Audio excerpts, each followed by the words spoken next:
نحمده ونصلي ونسلم على سيدنا ومولانا وحبيبنا محمد وعلى آله وصحبه أجمعين فالحمد لله رب العالمين أما بعد فأعوذ بالله من الشيطان الرجيم بسم الله الرحمن الرحيم السلام عليكم ورحمة الله وبركاته. Nowadays there's this a huge issue going around the world. It started from India, South India and Karnataka, where college-going students were asked to remove the hijab, otherwise they would not be allowed to write in their exams.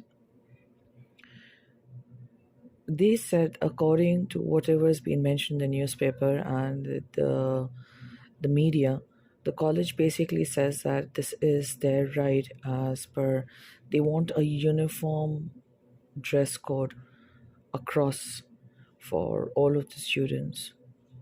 That is what their reasoning is. Recently, it was said that Sri Lanka has become another country to ban the hijab, to ban the niqab, the face covering, the veil, because apparently it said that it led a security concern or a security issue because the faces were not recognized.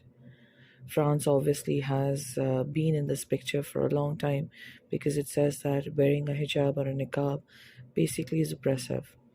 A lot of videos, a lot of people, including famous religious scholars, have come up to say what is right, what is wrong. Everybody simply, everybody knows that this is wrong. What is happening? It's become a activist issue. It's become a huge issue for, especially for women. I would just like to add my two bits over here, and it's simply this: that as women, especially as Muslimahs, we all need to understand one thing. We don't need to be dictated by the world or the society, but we need to be dictated, or we have to follow the dictations of whatever is mentioned in the Holy Quran and whatever the Prophet Muhammad sallallahu alaihi wasallam has said 1400 years ago. If you notice this entire issue, it's always been men. There are men, like for example, when Taliban took over Afghan, so there was this huge issue where they enforced the hijab, the burqa, the veil, the niqab. They stopped the children, women, and the girls going to schools, colleges, mixed education, etc. Then we have these, on the other extreme, we have these people, these countries who are asking the girls or the women to remove the hijab, the niqab, the face covering, the headscarves and everything.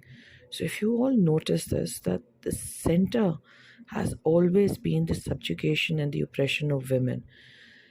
The liberals think that by removing the hijab or the niqab, they're being more fair to us and they are not oppressing us, but in fact they are. Oppression is when you enforce your own rules or values down to another group. Okay? So if a woman is following the path and the command that Prophet Muhammad ﷺ laid out for the Muslims, if the woman or the girl is following her religion, then what is your problem? Everyone, we live in a free world. All of us have a right to follow our religion, our choice of religion. When a religion like the Wiccan religion, that apparently on the face front is a religion that is based on nature and its workings, but in reality is simply witchcraft, when those people can follow, when Satanists can follow their religion, why can't Muslims follow their own? How is a hijab bothering you? How is a niqab bothering you? Are you simply just bothered because you can't see the faces of those girls who choose to cover their faces? Think about it. It's your own lust and desire. It's nothing to do with the hijab. And in regards to the extremists who, impose long burqas or face coverings and hijabs and niqabs, and they refuse to let the girls go to school and everything, even for you, what is your issue? Let the women follow the religion. Religion does not state that a girl cannot go and complete her education. Yes, she's supposed to be covered up modestly, but the same ruling applies to men as well. So, my point or my topic here is for both the sides. You all need to leave the women, especially the Muslimahs, alone.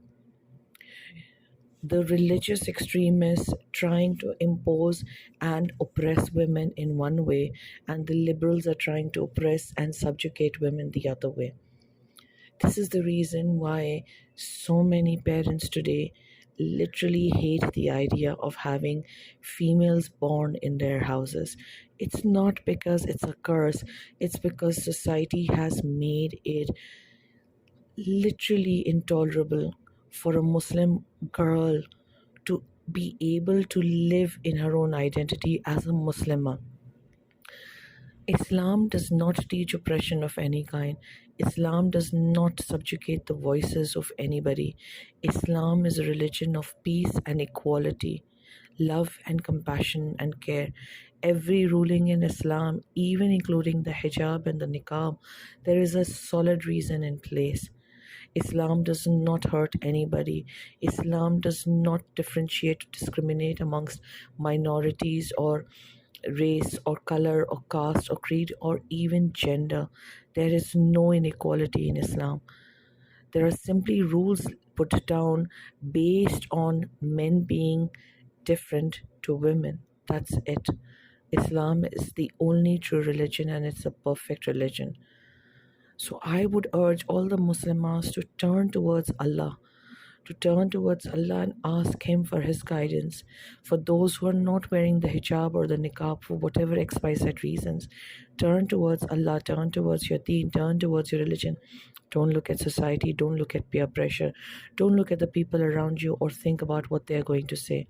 Trust me, if somebody is going to be talking bad about you today, the same people are going to be talking good about you the other day. That's the world. They change their faces every second.